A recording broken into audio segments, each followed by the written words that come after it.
Qué bendición es poder estar de nuevo en esta semana con ustedes. Mire, yo me recuerdo la escena como si hubiese pasado el día de ayer. Yo tenía unos 13 años de edad cuando mis ojos vieron algo que jamás en mi vida pensé que iba a ver en una iglesia. Acababa de terminar el servicio dominical y sucedió lo inesperado. Una líder de la iglesia y su hija se comenzaron a literalmente agarrarse del pelo en uno de los pasillos de la iglesia. Imagínese usted, no estoy mintiendo, es de verdad. Los hermanos que todavía estaban ahí, que era iglesia hispana, la mayoría de los hermanos que estaban ahí, que era casi toda la iglesia, oyeron porque empezaron a gritar. Salimos y rápidamente pararon semejante pelea. Mire, ahí la hija era mayor de edad y como resultado de esta pelea habían manojos de pelo por donde quiera. Y terminó esta pelea con un labio sangrando. No le miento, testigo es Dios. Mire, inmediatamente después de esto, un hermano en la entrada de la iglesia, después de esto, de lo que acaba de suceder, un hermano de la iglesia estaba tan enojado que esto había pasado delante de su familia, que él quería no solamente hablar con el liderazgo, sino también participar y mostrar que él también podía pelear físicamente. Imagínese usted. Mire, pobrecito mi papá, que era el pastor de esta iglesia en ese momento, porque él también iba a recibir su domingo 7 si no tenía cuidado. Mire, él también le iban a pegar, imagínese usted. Mire, como hijos de pastor, yo crecí como hijo de pastor, yo le puedo decir que los hijos de pastores ven lo bueno, lo bonito, pero muchas veces lo tremendo e inimaginable de lo que sucede en las iglesias. Mire, esta historia es una de muchas que yo puedo mencionar. Si usted me ve en el pasillo, diga, hermano, ¿tiene otra mejor que esa? Quizás sí, pero ese es el criterio, ¿verdad?, de pastores que tenemos. Pero mire, en las iglesias es impresionante cuántos problemas suceden de la nada. Y yo no estoy solo porque yo sé que muchos de ustedes han estado en una iglesia y usted también tiene sus historias, ¿verdad?, impresionantes. Es como esa historia de un comité de iglesia que se dice que estaban a punto de renombrar la iglesia y el comité estaba completamente desunido. ¿Y sabe usted el nombre que ellos estaban desunidos? La mitad quería que la iglesia se llamara la Iglesia Unida, la Unida Primera Iglesia. Y el otro mitad de este comité quería que la iglesia se llamara la Primera Iglesia Unida. Imagínese usted si están sin estar unidos ellos primeramente. Mire, la semana pasada nosotros comenzamos una nueva serie que nosotros hemos llamado Primera y Segunda de Tejanos, mirando a Cristo aquí en la ciudad de Houston, donde comenzamos a estudiar la historia de una iglesia bien particular. Comenzamos a ver la importancia de esta iglesia en una ciudad llamada Corinto, donde vamos a estar estudiando. Descubrimos que esta iglesia, mire, fue formada en un contexto de gran pluralidad, en un contexto de mucha diversidad. Si usted estaba con nosotros, miramos que la ubicación de esta ciudad hacía que era un puerto donde mucha gente, todo tipo de gente venía a esta ciudad. Era una región conocida eventualmente por su gran inmoralidad sexual. Una cultura tenían ellos de gran libertinaje en ese momento. Miramos la semana pasada cómo Pablo llega a esta ciudad precisamente en Hechos 18. Pablo llega, no tiene éxito al principio, pero de repente Dios lo usa de gran forma y gente comienza a venir a los pies del Señor. Se comienzan a bautizar. Se dice que Pablo se detiene ahí en esta ciudad 1 año y medio. 18 meses le da a Dios de protección y Dios lo usa. Me imagino yo para fortalecer a estos nuevos creyentes y quizás establecer un nuevo liderazgo. Después de este 1 año y medio, Pablo continúa sus viajes. Él está en una misión. Él regresa, agarra un barco, cruza el mar, se va otra vez a la región de Asia Menor, a una ciudad de Éfeso. Si usted ha leído el libro de Hechos 19, él se queda en Éfeso unos 3 años. Y estando en Éfeso, unos años después de fundar esta iglesia, él comienza a oír reportes de esta iglesia cruzando el mar, esta iglesia de Corintios. Y mire, desafortunadamente estos reportes no eran tan buenos que digamos. La iglesia, en términos de 1 año, 2 quizás, estaba plagada de todo tipo de problemas. Vamos a ver en esta serie que nosotros estamos estudiando que eran problemas más graves que agarrarse del pelo en el pasillo como yo vi a los 13 años de edad. Mire, estos problemas eran más, no solamente con modificar o ayudar en comportamiento, sino también era ayudarlos a pensar de diferente manera. Se dice que habían 5 problemas principales que Pablo va a enfatizar en esta carta. Los 5 problemas se dividen de la siguiente forma. En los capítulos 1 al 4, miramos el problema de las divisiones que comenzaron a suceder en esta iglesia. Algunos de ellos empezaron a tener preferencias y comenzaron como estas iglesias que les cuesta nombrar un nombre de unidad, comenzaron a desunirse completamente. Habían divisiones. Capítulos 5 al 7, Pablo enfatiza la sexualidad aquí del creyente. Que como usted puede imaginarse, en una cultura con una diosa, con prostitutas de más de 1000, la influencia, el ataque estaba dominando a la iglesia, la sexualidad de estos creyentes. Capítulos 8 al 10, él habla del libertinaje, que ahorita estaba corriendo. La gente estaba comenzando a hacer lo que ellos le roncara la gana hacer. Capítulos 11 al 14, Pablo comienza a dar principios de la iglesia, la forma que nosotros nos debemos de ver cuando nos reunimos. ¿Qué hacemos cuando la iglesia se une? Aquí enfatiza eso, corrige esto. Capítulos 15 miramos que habla del tema de la resurrección, que le voy a decir, vamos a ver, esta iglesia comenzó a debatir esto. ¿Que será que Jesús realmente resucitó de los muertos? Pablo enfatiza esta base doctrinal de nuestra fe. Y finalmente en el capítulo 16 habla de consejos finales a esta iglesia. Pero como usted puede ver acá, mire, está la iglesia llena de problemas, llena de caos total. Casi toda la carta está dedicada a corregir problemas. Mire, yo no sé si eso lo anima a usted o lo desanima a usted a venir las siguientes semanas, pero déjeme decirle algo. Personalmente, como pastor, le voy a decir que esto realmente me anima a mí como pastor. ¿Sabe por qué? Porque muchas veces nosotros cuando pensamos en la iglesia primitiva, pensamos en una iglesia ideal. No sé si usted ha oído la refrán, hermano, es que hay que regresar a la iglesia primitiva. Como ellos tenían su iglesia, debemos ser más como esta primera iglesia de Hechos. Bueno, déjeme decirle, esta iglesia de Corinto es una de las primeras iglesias fundadas en el libro de Hechos.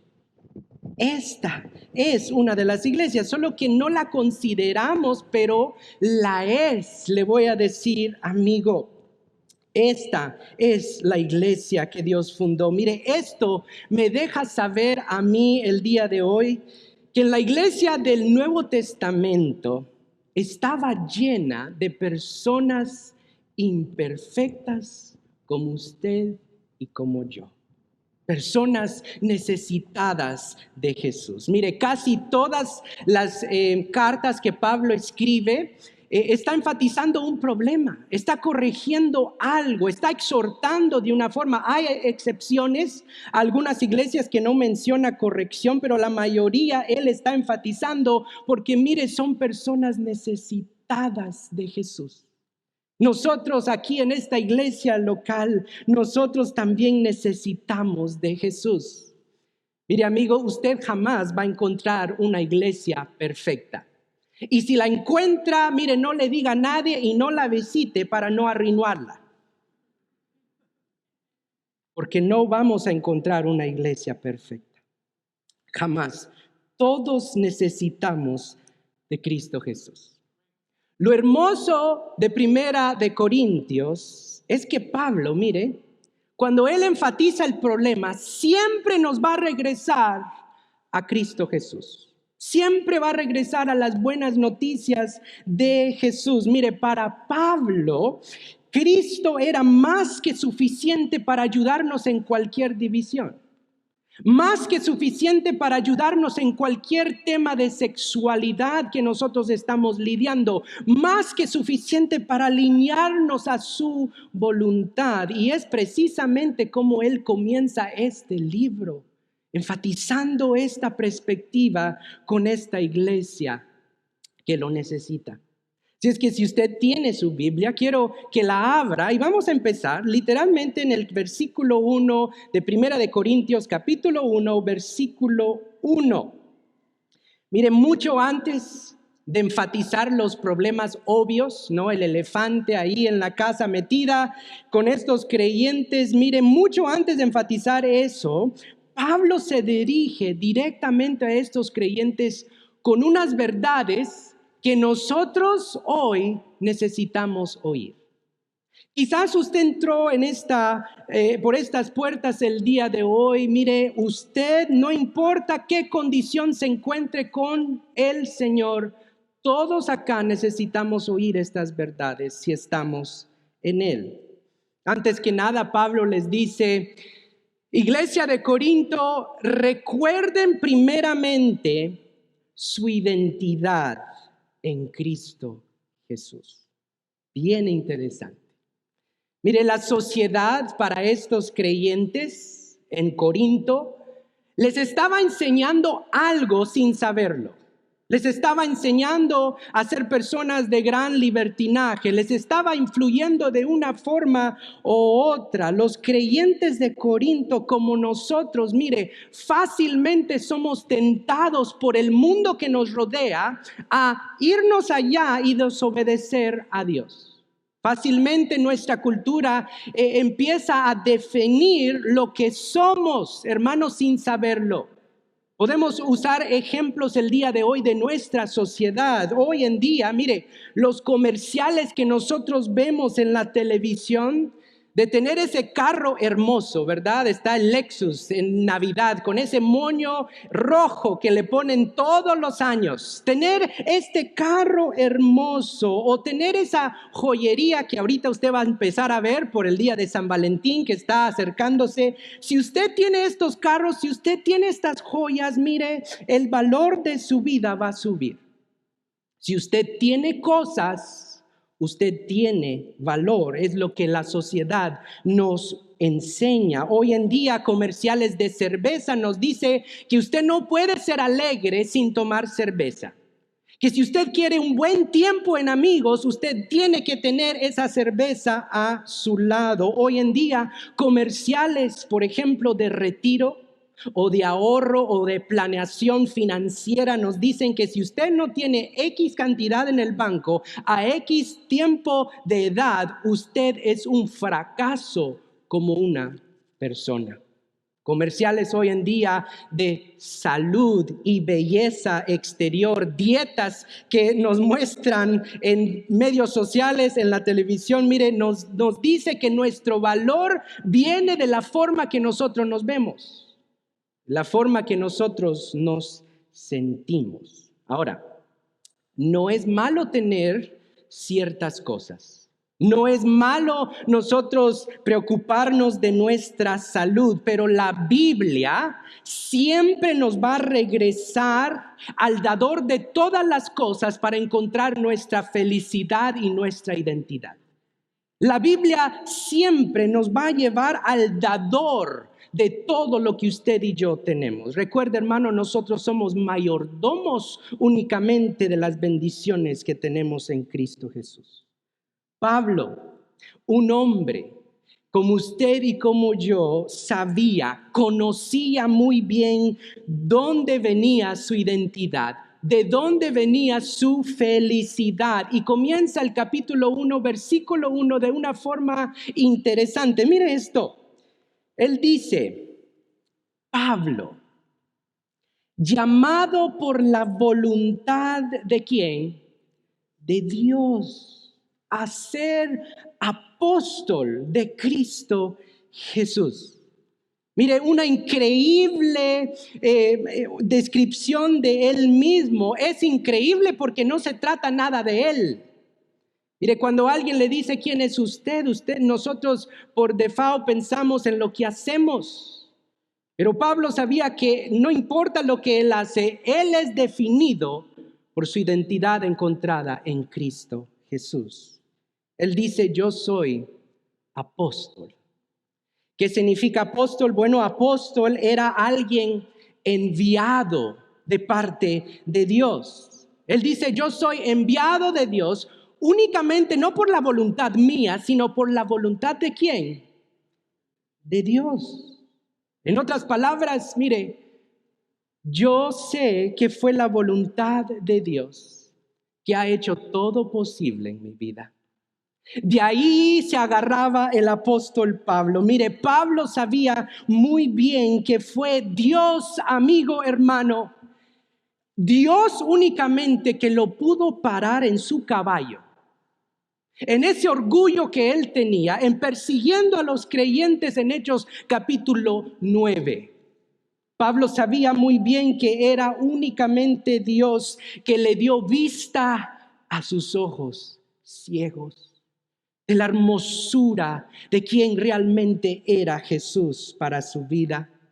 Pablo sabía muy bien que fue Dios el único que pudo cambiar un corazón lleno de duro como piedra a un corazón de siervo, un corazón de la noche a la mañana que fue transformado por gracia. Era Dios el que le daba la capacidad, el que lo llamó a ser escogido y predicar las buenas noticias de Cristo Jesús, ser enviado por Él. Él sabía su identidad delante de Dios por regresar continuamente a Él.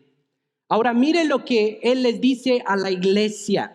Se dirige a ellos y mire el versículo 2. Después de decir su identidad, le dice la identidad de ellos y dice a la iglesia de Dios que está en Corinto. Mire, si yo hubiera escrito esta carta, yo no comienzo de esta forma. Pablo comienza de esta forma por una razón. Mire, la primer cosa que le dice a esta iglesia lleno de problemas, lleno de divisiones, de inmoralidad, de libertinaje, es: iglesia de Corinto, recuerda que tú eres iglesia de Dios primeramente. Pablo, mire, había fundado esta iglesia, pero él sabía muy bien que esta iglesia le pertenecía a alguien más poderoso. Esta iglesia le pertenecía a alguien dador de todas las cosas. El dueño de esta iglesia era Dios. Dios, mire, podía decir que en Cristo ustedes son míos. En Cristo ustedes me pertenecen a mí. Yo los cuidaré, podía decir Dios de esta iglesia, porque es su propiedad. Yo estaré contigo en las buenas y en las malas. Mire, esta es una gran verdad para Corinto, pero no solo para ellos. sino para nosotros hoy, en este año. Así como usted ha entrado a este lugar, mire, hoy también, hermano, necesitamos saber que nosotros, mire, no le pertenecemos a Second. No se trata de venir semana tras semana a hacer lo mismo, no. Esta iglesia puede levantarse como puede, mire, acabar. No se trata de la iglesia. No, ustedes no pertenecen a los pastorcitos o al pastorcito acá, no. Nosotros, mire, en Cristo Jesús pertenecemos a un Dios grande y verdadero, dador de todo lo que tenemos. Mire, Él nos dio todo. Tenemos a un Dios, recuerde, amigo, no importa dónde usted se encuentre, que lo ama, que es propiedad de Él en Cristo Jesús. Recuerde eso muy bien. Pablo continúa diciendo y dice, mira, no solamente son iglesia, propiedad de Dios, sino dice, a los que han sido santificados en Cristo Jesús. Y no solo somos de Él, sino dice, somos santificados. Dios ha hecho algo, nos ha dado algo en Cristo Jesús, santificación. ¿Qué significa esto? Bueno, la idea de ser santificado, mire, sucede cuando nosotros confiamos en Jesús. Y es el proceso de ser separado, no por lo que nosotros hemos hecho, sino por lo que Cristo hizo en la cruz. Somos separados y apartados para Dios en Cristo. No en lo que usted haga, en Él. Obviamente esta iglesia, mire, estaba llena de muchos comportamientos erróneos. No era lo que ellos hacían, sino Cristo. Pablo les dice, recuerden, ustedes han sido santificados en Él. La vida, la muerte, la resurrección de Jesús les da a ustedes la capacidad de ser llamados santos, justos, de venir delante de Dios. No importa lo que he oído de ustedes, de venir delante de Él y saber que ustedes, a través de Cristo Jesús, Dios cuando nos ve santos por la obra redentora de su Hijo amado. En lugar de recibir condenación, les dice, ustedes han recibido santificación. Santificación. Iglesia de Corinto, no importa lo que ha venido a mis oídos, en Cristo han sido santificados. Iglesia de Second en español, si hemos puesto nuestra confianza en Cristo Jesús, hoy les recuerdo, ustedes también, yo por la gracia soberana de Dios he sido santificado en Él. Mire, esto es hermoso. Esto nos ayuda, sea cual sea nuestra condición hoy, si estamos en Él, mire, podemos venir libremente delante de un Dios que nos espera atentamente a regresar. A un padre con brazos abiertos que ve a su hijo regresar y lo abraza fuertemente por gracia de Él. Esto nos ayuda a saber que no somos condenados, sino hemos sido dados una santificación que no viene de nosotros. Esto nos ayuda, amigos, si tú estás corriendo, oye muy bien la gracia de Dios para tu vida. Yo te he separado. Yo te he apartado para mí mismo. Yo he hecho todo por ti. Te he santificado. Hermano, Él es fiel, no nosotros. Él es fiel, dice Primera de Juan, y justo para perdonarnos de todo pecado y limpiarnos de toda maldad. Ahora, no malentienda lo que estoy diciendo, pastor. Y entonces el pecado, ¿qué onda? ¿Puedo hacer lo que yo quiera? ¿Puedo hacer lo que me ronque la gana? No. No es lo que estoy diciendo acá, no malentienda. Pablo sabía muy bien a quién estaba hablando acá. Pablo, mire, no va a minimizar el pecado. Vamos a ver que él va a enfatizar directamente el pecado en esta iglesia. Pero Pablo comienza de esta forma porque hay poder, hermano, en comenzar de esta forma. Hay poder y Pablo sabía el poder. Necesitamos entender, oiga esto. Si usted recuerda una cosa hoy, recuerde esto. Que son las riquezas de la bondad de Dios para con nosotros, que nos lleva a un arrepentimiento genuino delante de Dios y no la culpabilidad que muchas veces el enemigo quiere usar para atormentarnos y alejarnos de los caminos de Dios. Es la bondad de Dios que rinde el corazón delante de Dios.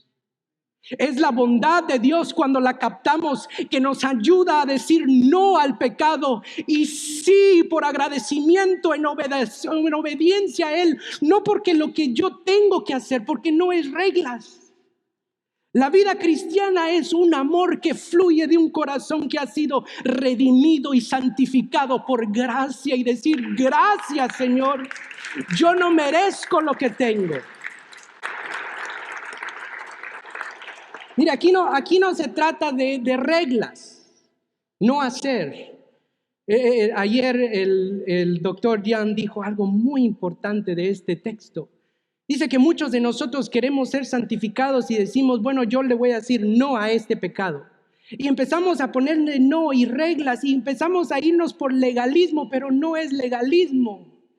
Es decir, Dios, tú has pagado todo por mí. ¿Cómo puedo yo irme a algo temporal para buscar mi placer y alegría si tengo al Creador que me ha dado todo en Cristo Jesús? Mire, hermano, la oración es que Él sea más hermoso que cualquier cosa de placer pasajera que nosotros consideramos en este mundo, que Él sea todo para nosotros.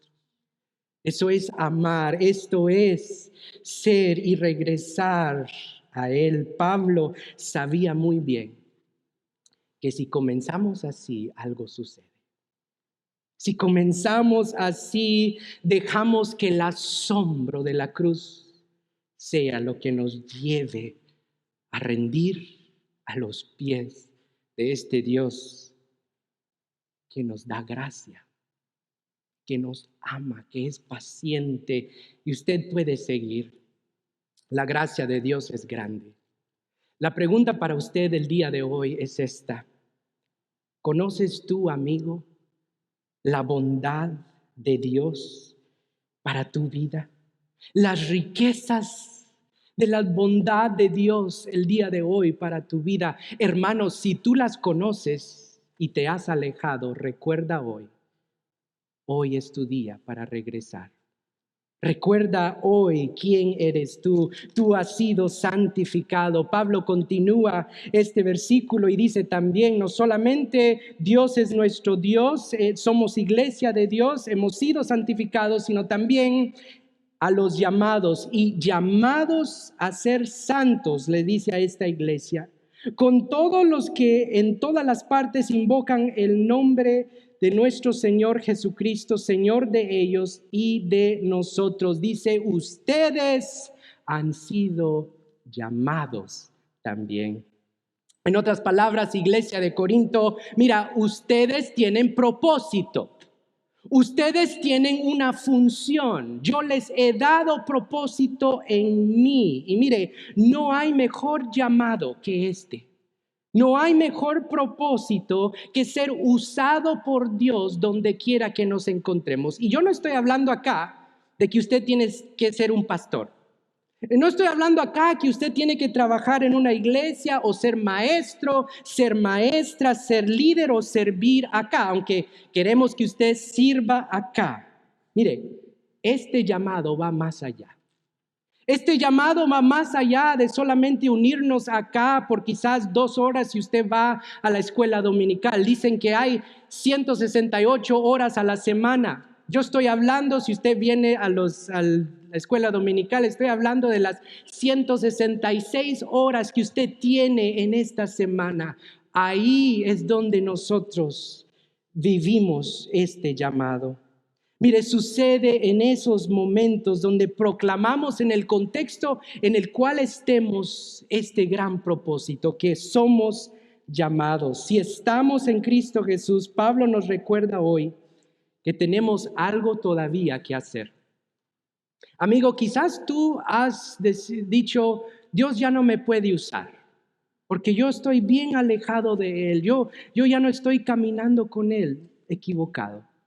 Si Dios te ha redimido y tú has puesto tu confianza en Él, Él tiene un plan para tu vida, créelo. Yo era un joven que pensaba de esa forma.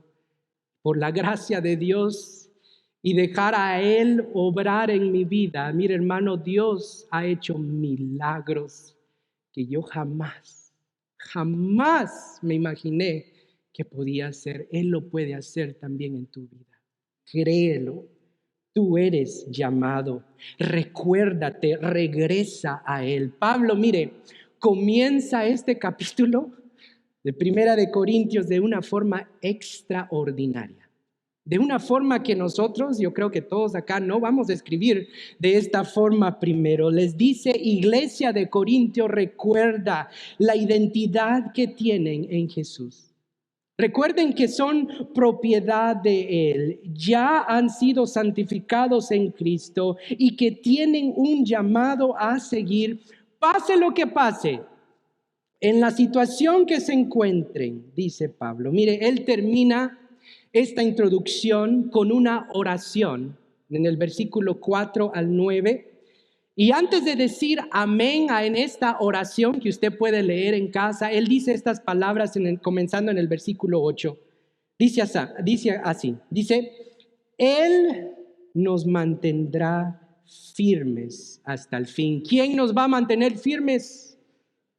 Dios. Para que sean irreprochables en el día de nuestro Señor Jesucristo. Dice otra vez, fiel es Dios, quien los ha llamado a tener comunión con su Hijo Jesucristo, nuestro Señor.